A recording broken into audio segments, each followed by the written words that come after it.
अनेक देवी देवताओं की मान्यता क्यों? डॉक्टर हुकम सिंह सांधु।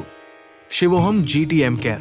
गुण, कर्म, स्वभाव में उत्कृष्ट, दिव्य स्वरूप और इच्छित फल देने की सामर्थ्य जिसके पास है उसे देवता कहते हैं। कहा जाता है कि हिंदू धर्म में अनगिनत देवी देवता है।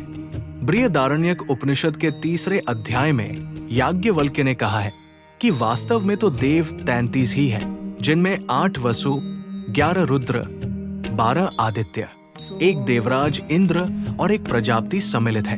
अग्नि, पृथ्वी, वायु, अंतरिक्ष, आदित्य, द्यौ, चंद्रमा और नक्षत्र, ये 8 वसु हैं जिन पर सारी सृष्टि टिकी हुई है। 5 ज्ञानेंद्रिया, 5 कर्मेंद्रिया और मन, आत्मा, ये 11 रुद्र है। संवत्सर के 12 माहों के सूर्यों को आदित्य कहा जाता है। मेघ इंद्र है और प्रकृति रूप यज्ञमय सारा जीवन प्रजापति है। वैसे अग्नि, पृथ्वी, वायु, अंतरिक्ष, आदित्य और द्यौ, इन 6 देवों में ही सारा विश्व समा जाता है। किंतु आम लोगों में धारणा है कि 33 कोटि, करोड़ देवता होते हैं। कोटि शब्द के 2 अर्थ श्रेणी और करोड़ लगाए जाते हैं।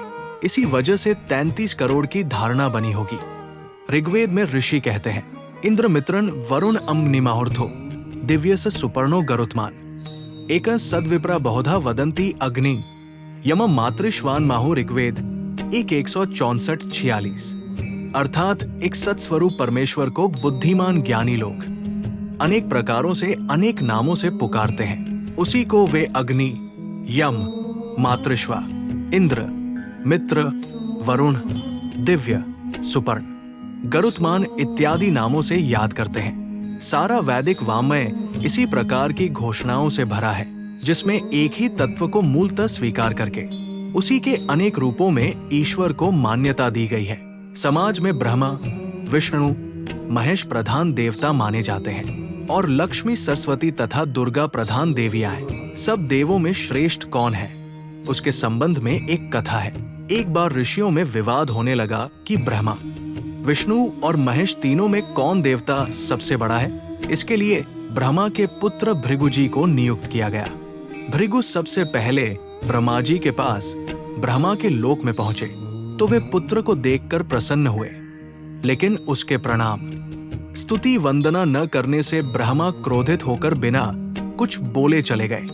फिर भृगु जी कैलाश पर्वत पहुंचे तो शिवजी ने अपने भाई को बड़ी प्रसन्नता से गले लगाने का प्रयास किया।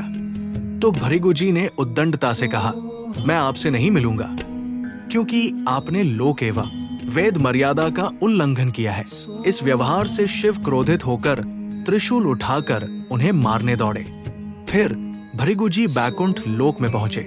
उस समय श्रीहरि विष्णु सोए हुए थे। भृगु बहुत देर तक खड़े रहे, किंतु जब विष्णु की निद्रा भंग न हुई तो क्रोधित होकर भृगु ने उनके वक्षस्थल पर लात मारी। विष्णु ने आंखें खोल दी, देखा तो सामने क्रोधित अवस्था में महर्षि भृगु खड़े थे। भगवान ने भृगु के पांव पकड़े लिए और नम्र स्वर में बोले, हे ऋषिवर, मेरा वक्ष कठोर है और आपके पांव कोमल, कहीं आपके पांव में चोट तो नहीं आई? भगवान विष्णु के ऐसे प्रेममय व्यवहार को देखकर भृगु बहुत लज्जित हुए। भगवान श्री हरि ने भृगु को ऊंचे आसन पर स्थान दिया और उनके पैर दबाए। इस व्यवहार से भृगु जी तृप्त हुए। उन्होंने ऋषियों के सम्मुख आकर कहा, भगवान विष्णु ही सब देवों में श्रेष्ठ है। Doctor Hukam Singh Sandhu. Shivoham GTM care, global treatment management care, शाश्वत शक्ति, अनंत सेवा, आस्था आशा समर्पणा, अत्र तत्र सर्वत्र। धन्यवाद, धन्यवाद, धन्यवाद।